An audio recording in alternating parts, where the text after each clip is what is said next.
سیدی میں آپ کی اجازت سے 4 سوال پوچھنا چاہتا ہوں. ہیں اکٹھے ہی 4 سوال.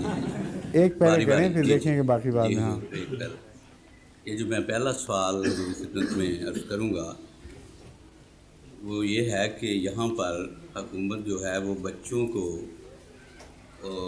ایک چلڈرن الاؤنس دیتی ہے اور جو ماؤں کے نام آتا ہے. یہ پرابلم ہماری مجلس شورا میں بھی ڈسکس کی گئی لیکن چندے کے متعلق بحث ہے نا. جی یہ آپ لکھ کر بھیجیں. پہلے فیصلہ ہو چکا ہے اس بارے میں. انگلستان میں، یورپ میں کئی جگہ سوال اٹھا تھا تو آپ کو وہاں سے جواب مل جائے گا. دوسرا سوال. دوسرا سوال یہ ہے جی کہ حضرت یونس علیہ السلام نے دعا کی تھی جب وہ اطلاع میں تھے لا الہ الا انت سبحانک انی کنت من الظالمین. یہ اس دعا کو مد رکھتے ہوئے پرویزی صاحبان کہتے ہیں کہ حضرت یونس جو تھے وہ ظالم تھے. انہوں نے تسلیم کیا کہ وہ نعوذ باللہ ظالم تھے. تو نبی جو ہے وہ کس طرح ظالم ہو سکتا ہے؟ یہ میرا ایک سوال ہے. یہ ان کی جہالت ہے.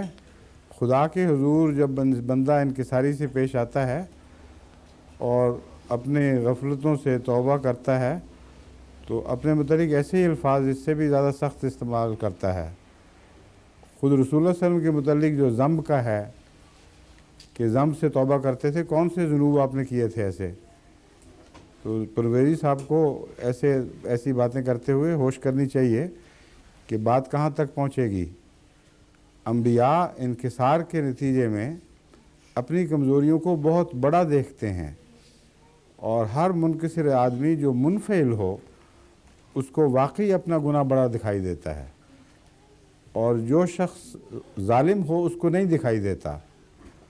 بس جو یہ کہتا ہے کہ میں ظالم ہوں اس کے اندر دراصل ظلم نہیں ہوتا تو وہ کہہ رہا ہوتا ہے.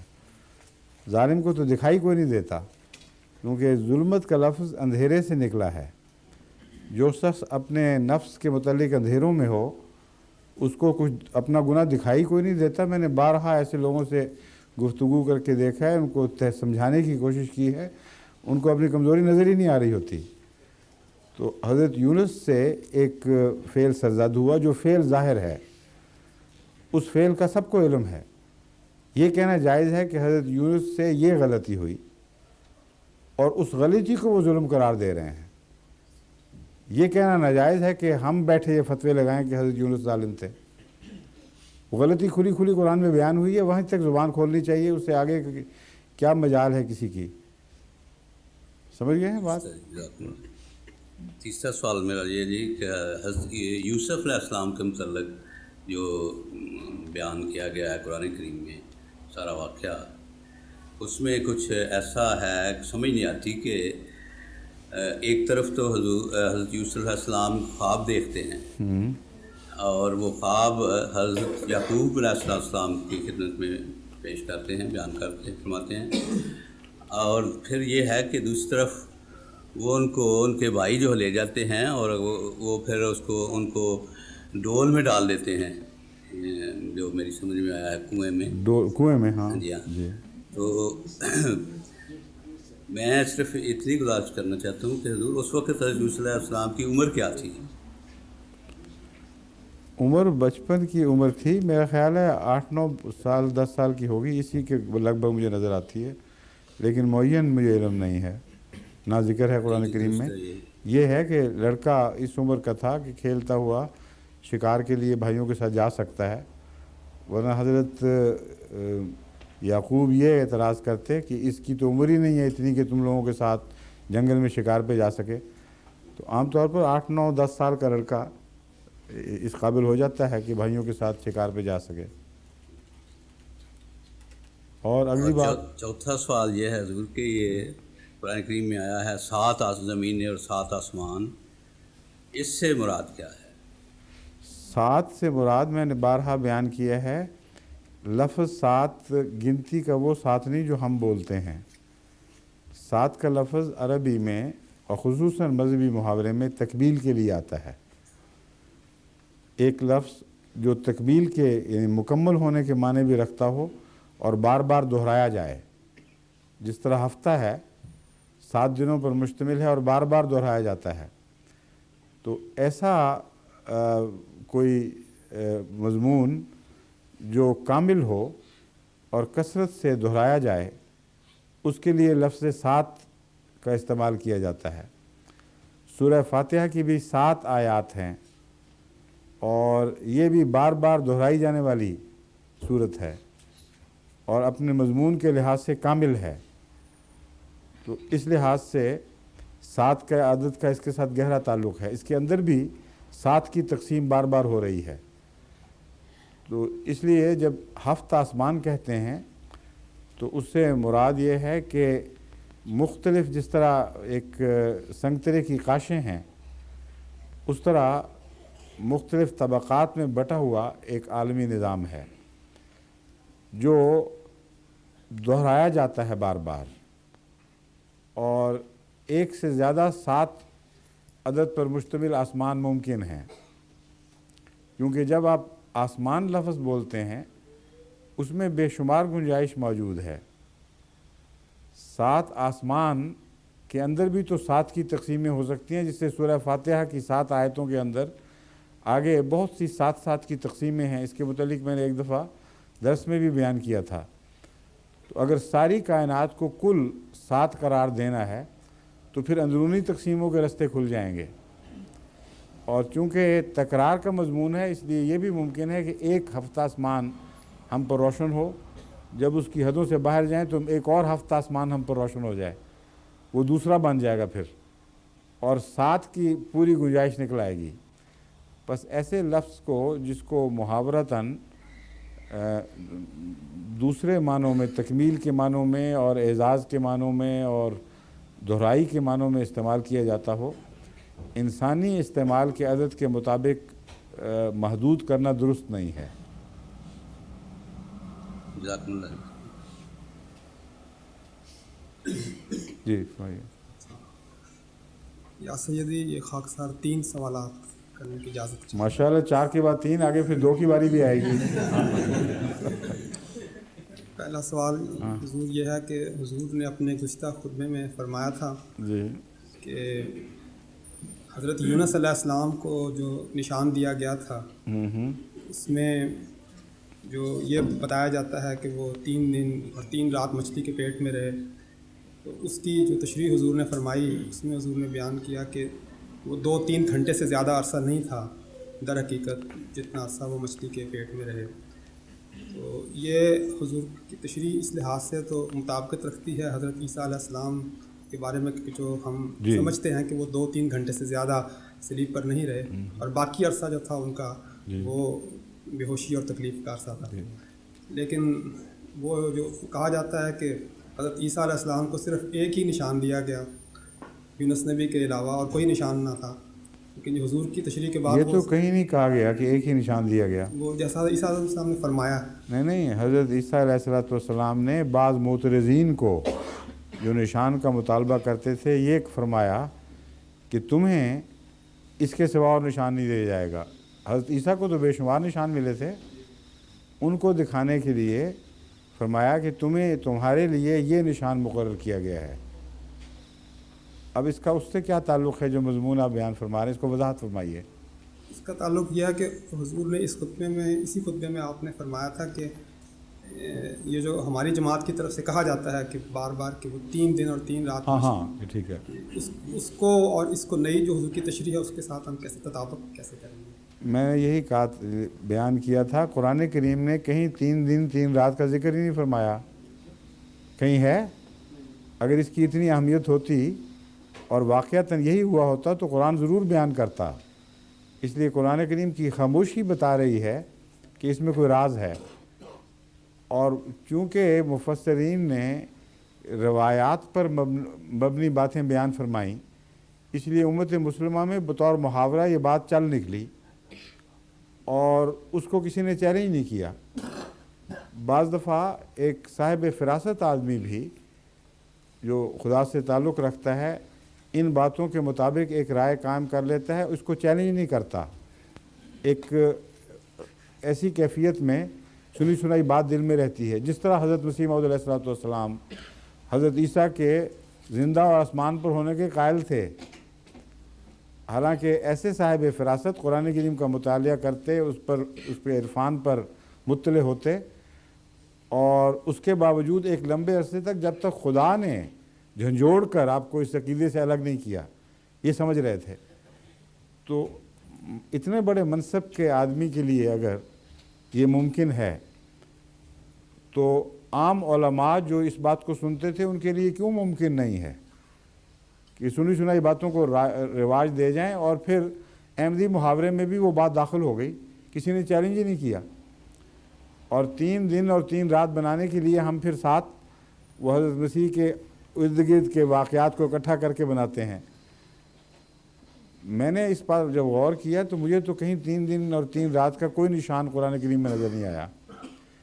اور مشابہت تھی تو دماغ میں یہ بات آئی کہ اگر حضرت مسیح 2-3 گھنٹے لٹکے ہیں تو 2-3 گھنٹے مچھلی کے پیٹ میں اٹک جانا اور زندہ رہ جانا زیادہ قرین قیاس ہے بنسبت 3 دن اور 3 رات کے. وہ بہت بعید بات ہے، اور سوائے اس کے کہ آدمی ضد کرے، غیروں کے سامنے اس کو ثابت کر ہی نہیں سکتا. یہ کہہ سکتا ہے کہ تم مانو نہ مانو، میری عقل میں بھی نہیں آتی، مگر میں چونکہ خدا کا کلام کا یہ منشا سمجھتا ہوں اس لیے میں یہی مانوں گا. مگر جب وہ یہ کہے گا تو کہنے والے کا حق ہوگا، اچھا اگر خدا کے کلام کے منشا کی وجہ سے بتا رہے ہو تو دکھاؤ خدا کے کلام میں کہاں لکھا ہوا ہے. پھر وہ کیا جواب دے گا؟ اس لیے خدا کے کلام نے جتنی بات کہی ہے وہاں تک قدم روک لینا ضروری ہے. اس کے بعد اپنے اندازے کی باتیں کریں، اور کوئی حرج نہیں ہے کہ مفسرین نے یہ کہا اس لیے ہم مان لیں، یا گفتگو میں بغیر چیلنج کیے بات چلی جائے، اس میں کوئی گناہ نہیں. لیکن جب یہ سوال ہو کہ یہ اس کی سند کیا ہے تو اس کو قرآن کے سند کے طور پر پیش نہیں کیا جا سکتا. اس لیے اس سند سے جب دوسرے امکانات پیدا ہو سکتے ہیں تو کیوں اس پر غور نہ کیا جائے؟ یہ وہ سوال ہے جس کی روشنی میں نے اس خطبے میں یہ ذکر کیا کہ میں نے جہاں تک غور کیا ہے میرے نزدیک حضرت یونس 3-4 گھنٹے ہی رہے ہیں. اور خدا تعالیٰ یہ فرماتا ہے اگر وہ خدا چاہتا تو قیامت تک اس کو وہی رکھتا اور اس کے پیٹ میں ہی وہ اس کی ہڈیاں رہتی. یہ بھی نہیں فرمایا کہ 2-3 گھنٹے پیٹ میں ہی رہا ہے. یہ ہرگز بعید نہیں کہ پیٹ میں گئے ہوں اور ابکائی کے ساتھ اچھل کر آ کر گلے میں اٹک گئے ہوں، یا سانس جہاں سے مچھلی لیتی ہے وہاں تک سر ہو اور باقی حصہ ٹانگیں لٹکی ہوں. یہ سارے امکانات ہیں، اور جہاں تک میں نے غور کیا یہ امکان غالب ہے، کیونکہ مچھلی کے پیٹ میں تیزابیت ہوتی ہے بہت زیادہ. 2-3 گھنٹے بھی اگر پیٹ کے اندر کوئی زندہ چیز رہے تو وہ گل کر اس کے گوشت ہڈیوں سے 3 گھنٹے کے اندر جدا ہو جائے گا. تو پیٹ میں داخل ہونا عین ممکن، لیکن داخل ہوتے ہی موت ممکن نہیں ہے. بہت سی ایسی چیزیں ہیں جن کو بعض سانپ بھی اگلتے ہیں، نگلتے ہیں، پھر اگل بھی دیتے ہیں، اور جلدی اگلتے ہیں وہ بچ جاتی ہیں. مچھلی کی اگلی ہوئی چیزیں بھی بچ جایا کرتی ہیں. کئی دفعہ وہ مچھلی کو نگلتی ہے اور پھر اگل دیتی ہے اور وہ پھر چل پڑتی ہے. تو جہاں تک میں نے غور کیا ہے یہ اعجاز اس رنگ میں ہوا ہے، اور یہ قطعی بات ہے کہ مچھلی نے نگلا ضرور تھا. کہاں تک گئے یہ اب ہمارے تخمینے ہیں، نتیجے کی روشنی میں ہوں گے. نتیجہ قطعی طور پر درست ہے کہ بچ گئے تھے. یہ 2 باتیں کلام الہی سے ثابت، اور اس میں ایک ذرہ بھی شک کی گنجائش نہیں. درمیان کا عرصہ ایک تخمینے اور اندازے کا عرصہ ہے. بعض علماء کہتے ہیں 3 دن اور 3 رات رہے، ان کا بھی اندازہ ہے، ضروری نہیں ان کی پیروی کی جائے. مگر میرا ذاتی اندازہ یہ ہے کہ پیٹ میں داخل ہوئے ہیں، اور چونکہ انسان کا حجیہ اور اس کی بو اور ہوتی ہے، مچھلی کی عادت کے خلاف ایک چیز تھی، اور مچھلیاں اگلا بھی کرتی ہیں چیز کو، اس لیے اگلا ہے. اور پھر گلے میں کہیں ایسی جگہ اٹک گئے ہیں جہاں بیل مچھلی تو بہت بڑی چیز ہے، اس کے سانس بھی لیتے رہے لیکن انتہائی تکلیف کی حالت میں. پھر اللہ تعالیٰ نے آخر ان کی جو